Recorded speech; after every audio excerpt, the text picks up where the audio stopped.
Welcome. This is Radio Pras.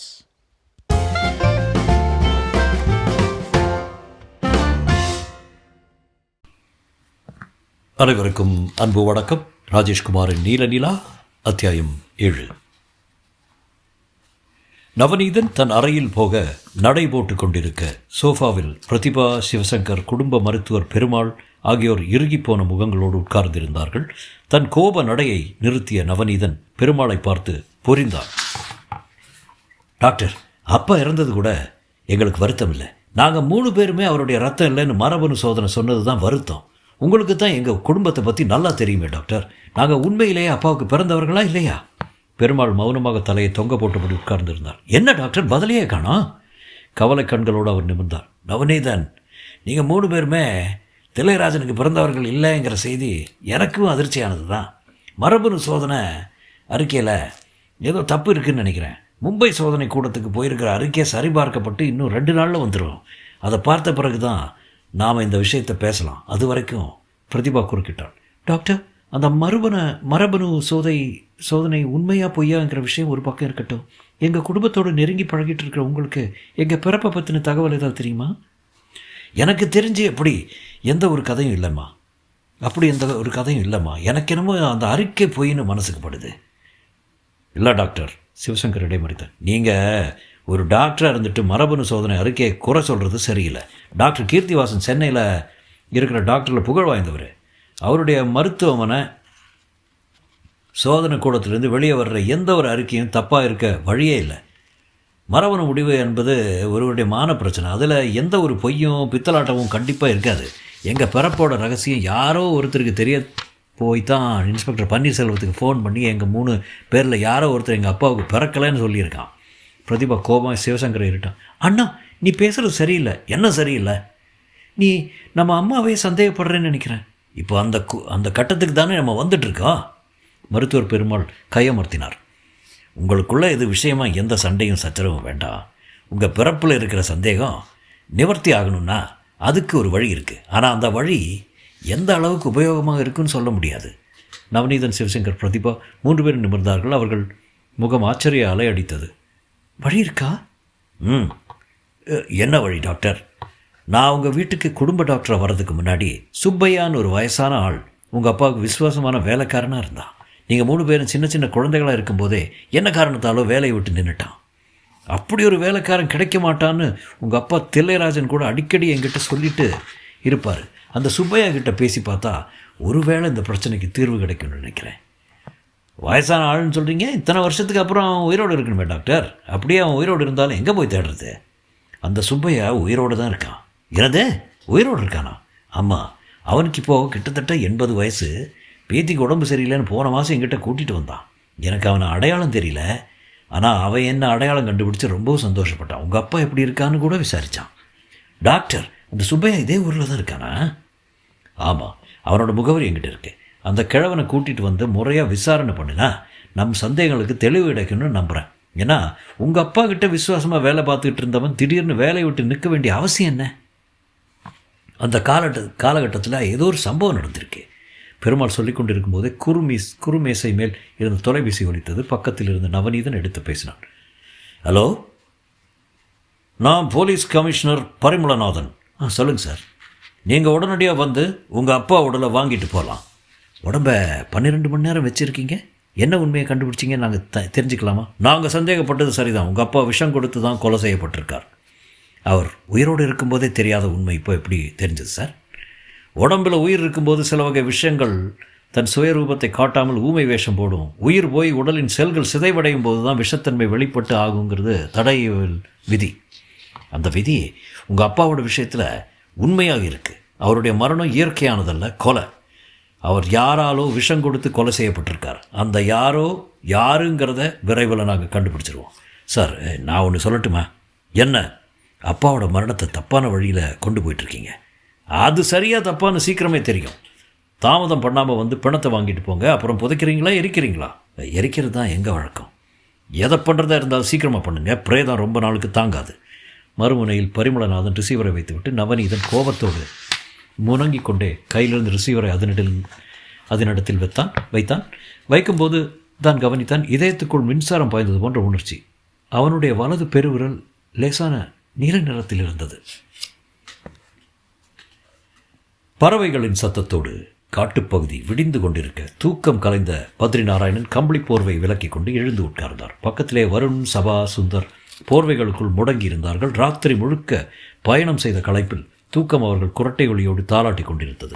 Badrinarayanan எழுந்து கூடாரத்தை விட்டு வெளியே வந்தார். வெளியே காத்திருந்த பனிக்காற்று முகத்தில் மூர்க்கமாய் மோதியது. பக்கத்து கூடாரத்தில் தங்கியிருந்த மேகலா, ரமா, பொன்மணி 3 பேரும் இன்னமும் தூக்கத்தில் இருப்பதற்குரிய அறிகுறிகள் தெரிந்தன. ஒரு மரத்துக்கு கீழே சுள்ளிகளை போட்டு எரித்து நெருப்பை வளர்த்து கொண்டிருந்த கிழவன் குருவன் பத்ரிநாராயணன் பார்த்ததும் கருப்படித்த தன் பற்களை காட்டி சிரித்தான். எந்திரிச்சிட்டிங்களா ஐயா? இன்னும் கொஞ்ச நேரம் படுத்து தூங்கியிருக்கலாமே. காட்டுக்குள்ளே வெளிச்சம் வர இன்னும் 2 மணி நேரம் ஆகும். முழிப்பு வந்தால் அவ்வளோதான், இனி தூக்கம் வராது. ஆமாம், நீ தூங்கவே இல்லை பொறுக்க. நான் ராத்திரியில் தூங்குறதே இல்லையா. மத்தியானம் சாப்பிட்டு படுத்தா ராத்திரி 8 மணி வரைக்கும் தூங்குவேன். பல ஆண்டு காலம் இதே பழக்கந்தேன். குளிருக்கு இப்படி வந்து உட்காருங்கயா, கணான்னு இருக்கும். பத்ரிநாராயணன் போய் உட்கார்ந்தார். சூழ்நிகளில் படபடவென்று எரிந்து கொண்டிருந்த நெருப்பு உடம்பில் இருந்த குளிரை விரட்டி அடித்தது. குருவன், ஐயா, குளிக்கிறதுக்கு வசதியாக பக்கத்தில் அருவி ஏதாவது இருக்கா? என்னங்க எப்படி கேட்டுட்டீங்க?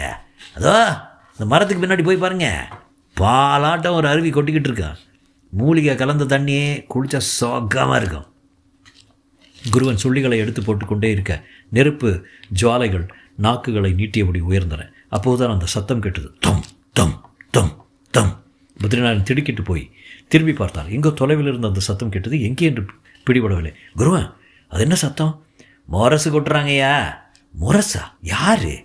அதோ கொஞ்சத்தை உயரத்தில் தெரிந்த ஒரு மலைப்பகுதியை காட்டினான் குருவன். அந்த இடத்துல ஒரு காட்டுவாசி கும்பல் இருக்கியா. உடம்புல துணிமணி கிடையாது, மானத்தை மறைக்க இடுப்பில் இலை தாழ தான். இப்படி திடீர்னு முரசு சத்தம் கேட்டால் அதுக்கு அர்த்தம் என்னன்னு தெரியுங்களா?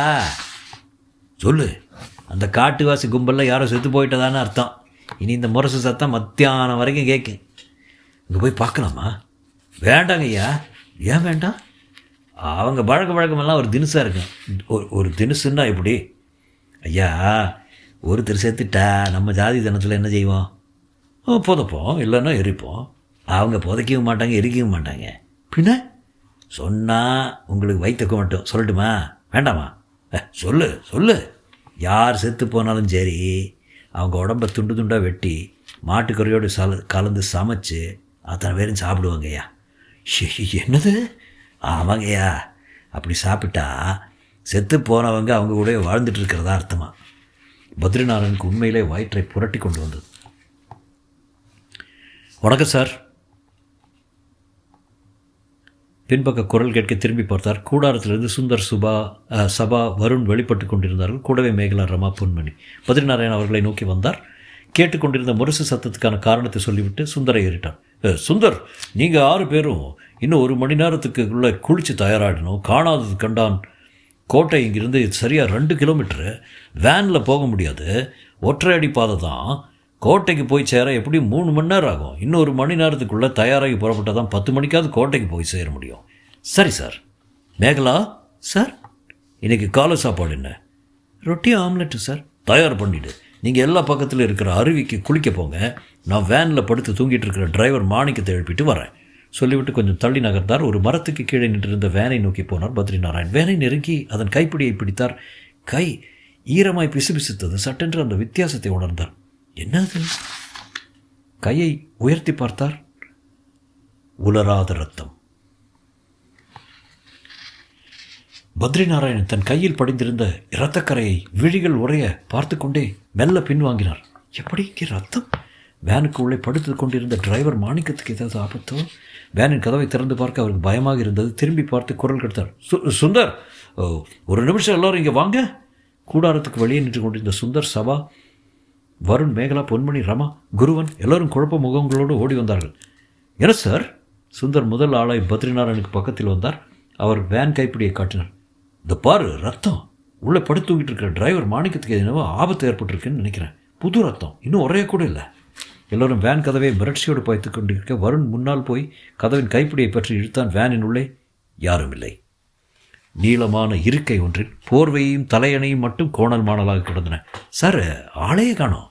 எல்லாரும் டிரைவர் மாணிக்கம் எங்கே என்று சுற்றுமுற்றும் பார்த்து கொண்டிருக்க ரமா கத்தினாள். குரலில் பனிக்கட்டியின் குளிர். சார், இங்கே பாருங்க.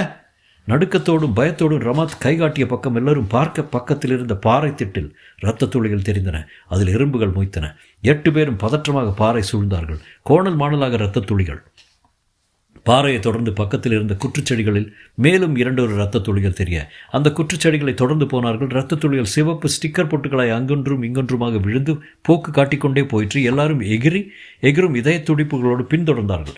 50 மீட்டர் தூரம் குற்றுச்செடிகளுக்கு நடுவில் நடந்த பிறகு இரத்த துளிகள் காணாமற் போயிற்று. பத்ரிநாராயண் யோசனை தாடையை தடவிக்கொண்டு கவலையை சுற்றுமுற்றும் பார்த்தார். எங்கேயும் இரத்த துளிகள் பார்வைக்கு கிடைக்கவில்லை. வருணும் சுந்தரும் பக்கத்தில் வந்தார்கள். சார், நான் வேணும்னா இதே வழியில் கொஞ்சம் தூரம் காட்டுக்குள்ளே போய் மாணிக்கம் என்னன்னு பார்த்துட்டு வரட்டுமா சார்? கிழவன் குருவன் குறுக்கிட்டான். தம்பிங்களா, நீங்கள் நினைக்கிறபடி இந்த காட்டுக்குள்ளே போக முடியாது. சென்னாய் கூட்டம் திடீர்னு எதிர்பட்டுட்டா உங்களால் ஒன்றும் பண்ண முடியாது. அதே மாதிரி யானைகளும் அதிகம். எந்த மிருகம் ஓடினாலும் நடந்தாலும் கொஞ்சமாவது சத்தம் கேட்கும். ஆனால் யானை விஷயத்தில் சத்தம் கேட்காது. யானை நம்ம முதுகை வந்து தொடர வரைக்கும் நமக்கு தெரியாது. இதனால் தான் யானைகிட்ட சிக்கி செத்து போகிறவங்க அதிகம். யானை இப்படி சத்தம் இல்லாமல் நடக்கிறதுக்கு காரணம் அதோட பாதங்கள் பூரா கொழுப்பு நிறைஞ்சு பஞ்சு மாதிரி இருக்கிறது தான். பத்ரிநாராயண் குருவனிடம் திரும்பினார். நீ சொல்கிறது சரிதான். ஆனால் மாணிக்கத்தோட நிலைமை என்னாச்சுன்னு தெரிஞ்சுக்கிறதுக்காக காட்டுக்குள்ளே போய் தேடி பார்த்து தானே ஆகணும். மாணிக்கத்துக்கு என்ன நடந்திருக்குன்னு நான் சொல்லட்டுமுங்களாயா? சொல்லு. ராத்திரியில் ஏதாவது ஒரு மிருகம் வந்து அடித்து தூக்கிட்டு போயிருக்கோம். அப்படி இருந்தால் சத்தம் கேட்டிருக்குமே. இதை பாருங்கய்யா, காட்டு மிருகங்களை பற்றி உங்களுக்கு சரியாக தெரியாது. புலியும் சிறுத்தையும் மனுஷன் மேலே பாஞ்சு முன்னங்காலில் ஒரு அடி அடித்தா அதே நொட்டி உயிர் போயிடும். மாணிக்கம் மூத்திரம் போயறதுக்காக வேனை விட்டு இறங்கியிருக்கலாம். அப்போ புலியோ சிறுத்தையோ மேலே பாஞ்சு இழுத்துட்டு போயிருக்கலாம். பொன்முனி குறுக்கிட்டு பத்ரிநாராயணம் திரும்பினான். சார், மாணிக்கம் காணாமல் போனதும் மிருகம் காரணமாக இருக்குன்னு எனக்கு தோணலை. வேனோட கதவு கைப்பிடியில் ரத்தம் இருக்குது. மாணிக்கத்தை மிருகம் இழுத்துட்டு போயிருந்த கைப்பிடியில் எப்படி ரத்தம் வரும்? இந்த காட்டில் இருக்கிற யாரோ ஒரு நபரால் மாணிக்கத்துக்கு ஆபத்து வந்திருக்குன்னு நினைக்கிறேன். நாம் கொஞ்சம் முயற்சி எடுத்து தேடி பார்த்தா கண்டிப்பாக கண்டுபிடிச்சிடலாம். குருவன் எல்லோரையும் மௌனமாக ஒரு பார்வை பார்த்துக்கிட்டு, அப்படி ஒரு சந்தேகம் இருந்தால் உங்களில் யாராவது ஒருத்தர் எங்கூட வாங்க, காட்டுக்குள்ளே போய் பார்த்துட்டு வந்துடலாம் என்றான். 7 பேரும் ஒருத்தரை ஒருத்தர் பார்த்து கொண்டார்கள். எல்லாருடைய கண்களிலும் பயம். குருவன் புன்னகைத்தான். என்ன பேச்சையே காணா? வருண் முன்னால் வந்தான். நான் வர்றேன், கிளம்பு. தம்பி, யோசனை பண்ணி சொல்லுங்க. இது ஒன்றும் விளையாட்டு காரியம் இல்லை. டவுன் ரோட்டில் நடக்கிற மாதிரி காட்டுக்குள்ளே நடக்க முடியாது. யோசனை பண்ண ஒன்றும் இல்லை. டிரைவர் மாணிக்கம் எங்களோட வந்தாள். அவருக்கு ஏதாவது ஆபத்துனா அந்த ஆபத்து எங்களுக்கும் வந்த மாதிரி தான். காட்டுக்குள்ளே போயிட்டு பார்த்துட்டு வந்துடலாம். குருவன் பத்ரிநாராயணம் திரும்பினான். ஐயா, தம்பியை கூட்டிகிட்டு காட்டுக்குள்ளே போயிட்டு வரட்டுங்களா? போனால் ஏதாவது பயன் இருக்குமா? அதை எப்படிங்க சொல்ல முடியும்? உள்ளே போய் பார்த்தா தான் தெரியும். முருகன் ஏதாவது அடித்து போட்டிருந்தா உடன் தெரிஞ்சிடும். நீங்கள் சரின்னு சொன்னால் தம்பியை கூட்டிகிட்டு போகிறேன், இல்லைன்னா வேணாம். வருண், நீ என்ன நினைக்கிற? சார், யோசனை பண்ணிட்டு பேசிகிட்டு இருக்க நேரம் இல்லை. நானும் குருவனும் காட்டுக்குள்ளே கொஞ்சம் தூரமாக போயிட்டு வந்துடுறோம். குருவன், நீ கிளம்பு. இருவரும் புறப்பட்டார்கள். மற்றவர்கள் பார்த்து கொண்டிருக்கும் போதே குற்றுச்செடிகளுக்கு நடுவில் நடந்து பெரிய மரங்களுக்கு பின்னால் மறைந்தார்கள் குருவனும் வருணும். சென்னை மருத்துவமனை. மருத்துவர் கீர்த்திவாசனுக்கு முன்னால் நவநீதன், பிரதிபா, சிவசங்கர் 3 பேரும் கவலையும் பதற்றமாக உட்கார்ந்திருந்தார்கள். பக்கவாட்டு நாட்களில் பெருமாள் தெரிந்தார். கீர்த்திவாசன் சொல்லிக் கொண்டிருந்தார். மிஸ்டர் நவநீதன், உங்களோட வழக்கை கட்டை வரல படைந்துள்ள இந்த நீல நிறம் உங்கள் உயிரை பறிச்சிருமோ நீங்கள் பயப்பட வேண்டாம். ஆங்கில மருத்துவத்தில் அதை குணப்படுத்த முடியாது. ஆனால் சித்த வைத்தியத்தால் இந்த விஷயத்தை முறியடிக்க வாய்ப்பு இருக்கலாம். நீங்கள் விருப்பப்பட்டால் ஃபோன் பண்ணி எனக்கு தெரிந்த சித்த வைத்தியர் ஒருத்தரை வரவழைக்கிறேன். பிரதிபா கண்ணீரோடு குறுக்கிட்டார். டாக்டர், அண்ணனை உயிர் பழைக்க வைக்க நீங்கள் என்ன முடிவெடுத்தாலும் எங்களுக்கு சம்மதம் தான். அப்பாவோட நிலைமை அண்ணனுக்கு வந்துடக்கூடாது. சித்த வைத்தியத்தில் இதை குணப்படுத்த முடியுமான்னு எனக்கும் தெரியாது. எல்லா விஷயங்களும் முறியடிக்கிற சக்தி சித்த மருந்துகளுக்கு உண்டுன்னு கேள்விப்பட்டிருக்கேன். எதுக்கும் அந்த வைத்தியர்கிட்ட போய் பேசி பார்க்கலாம் சொன்ன கீர்த்திவாசன் தன் செல்ஃபோனை எடுத்து சில எண்களை தட்டினார். மறுமுனையில் மணிச்சத்தம் கேட்டு ரிசீவர் எடுக்கப்பட்டதும் கேட்டார். முத்துக்கண்ணப்பர் வைத்தியசாலையா? ஆமாம், அவர்கிட்ட கொஞ்சம் பேசணும். நீங்கள் டாக்டர் கீர்த்திவாசன் சொல்லுங்கள். சில வினாடி இடைவெளிக்கு பிறகு வைத்தியர் முத்துக்கண்ணப்பர் குரல் கேட்டார். வணக்கம் டாக்டர், ரொம்ப நாளைக்கு அப்புறம் உங்கள் ஃபோனு. ஏதாவது முக்கியமான விஷயமா? ஆமாம், இப்போ நீங்கள் ஓய்வாக இருக்கீங்களா? சொல்லுங்கள் டாக்டர், என்ன விஷயம்? கீர்த்திவாசன் 2 நிமிட நேரத்தை செலவழித்து உடம்பில் தோன்றிய நீல நிறத்தால் ஸ்தெல்லராஜன் இறந்து போனதையும் இப்போது அதே நீல நிறம் நவநீதன் வழக்கை பெருவிரலில் இருப்பதையும் சொன்னார். முத்துக்கண்ணப்பர் மறுமுனையில் செவி மடுத்து விட்டு கேட்டார். பாதிக்கப்பட்ட அந்த நவநீதன் இப்போ உங்கள் பக்கத்தில் இருக்காரா? எதிர்தான் உட்கார்ந்துட்டுருக்கார். அந்த நீல நிறம் உடம்புல வேறு பகுதியில் எங்கேயாவது இருக்கா டாக்டர்? இல்லை. சரி, உடனடியாக அவரை என் வைத்தியசாலைக்கு கொண்டு வாங்க. நேரில் அவரை பார்த்த பின்னே அதுக்கு மருத்துவம் பார்க்க முடியுமா இல்லைன்னு சொல்ல முடியும். நாங்கள் உடனே புறப்பட்டு வர்றோம். ஆங்கில மருத்துவங்களும் குணப்படுத்தாத முடியாத நோயை உங்களை நம்பித்தான் கொண்டு வர்றோம். கீர்த்திவாசன் சொல்ல வைத்தியர் முத்துக்கண்ணப்பர் சிரித்தார். சித்த வைத்தியம் மற்ற வைத்தியங்க போல அது ஒரு ஞான வைத்தியம். நோயாளிக்கு தெய்வ அனுகிரகம் இருந்தால் மட்டுமே அந்த வைத்தியம் பலன் கொடுக்கும். ஆளை கூட்டிகிட்டு வாங்க பார்ப்போம். காரில் சரியாக 1 மணி நேர பயணம். நகர எல்லை தாண்டி கொண்டிருந்த ஒரு தென்னந்தோப்புக்குள் இருந்தது முத்துக்கண்ணப்பரின் சித்த மருத்துவ சாலை. கற்சட்டிகளில் பச்சிலை மூலிகைகள் அரைபடும் மணமும் காய்ச்சப்படும் தைல எண்ணெய்களின் நெடியும் காற்றில் கலந்து மூச்சை அடைத்தன. வைத்தியர் முத்துக்கண்ணப்பருக்கு 70 வயது இருக்கலாம். உடம்புக்கு பால் போன்ற நிறத்தில் கதராடை கொடுத்திருந்தார். தாடியும் மீசையும் அதே நிறம். அந்த வயதிலும் பல்வரிசை பிறழாமல் இருந்தது. நெற்றியில் பூசியிருந்த விபூதி சவ்வாது போல் மணத்தது. விரித்து போட்ட ஈச்சம்பாயில் கீர்த்திவாசன், பெருமாள், பிரதிபா, சிவசங்கர், நவநீதன் எல்லாரும் உட்கார்ந்திருக்க முத்துக்கண்ணப்பர் நவநீதன் வலக்கை பெருவலை பிடித்து பார்த்தார். சில வினாடி கண்மூடி யோசனை செய்துவிட்டு நவநீதன் கொண்டிருந்தார். விரலில் வலி இருக்கா? இல்லைங்கய்யா. விரல் மறுத்து போன உணர்வு? இல்லைங்கய்யா. முத்துக்கண்ணப்பர் கீர்த்திவாசனை ஏறிட்டார். டாக்டர், இவரோட உடம்புக்குள்ளே ஊடுருவி இருக்கிறது சர்ப்பகந்தி விஷம். சர்ப்பகந்தி விஷயமா? ஆமாம், அது ஒரு வகையான விஷமூலிகை. அந்த செடிகளின் இலைகளை விட வேறு கடுமையான விஷத்தன்மை கொண்டது. அந்த வேரை காய வச்சு பொடி செய்து ஏதாவது பானத்தில் கலந்து இவருக்கு குடிக்க கொடுத்துருக்கணும். அந்த விஷம் ரத்தத்தில் கலந்து இருப்பதாக தான் தன் வேலையை மெல்ல காட்ட ஆரம்பிச்சிருக்கு. இவர் இளைஞராக இருக்கிறதால உடம்பு அந்த விஷயத்தை எதிர்த்து போராடிக்கிட்டு இருக்கே. போராட்டம் நீடிக்கிற வரைக்கும் இவருக்கு வலி தெரியாது, உடம்புல எந்த பாதிப்பும் இருக்காது. ஆனால் போராட்டத்தில் இறுதி வெற்றி யாருக்கு தெரியுமா? சர்ப்பகந்தி விஷத்துக்கு தான். உடல் சோர்வடையும் போது கட்டை விரல் இருக்கிற அந்த நீல நிறம் மற்ற விரல்களுக்கு பரவும். பிறகு மணிக்கட்டு, முழங்கை வேகமாக பரவி இதயத்தை நோக்கி நகரும். கேட்டுக்கொண்டிருந்த நவநீதனுக்கு உடம்பெல்லாம் வேர்த்து கொட்ட ஆரம்பித்தது. தொடரும்.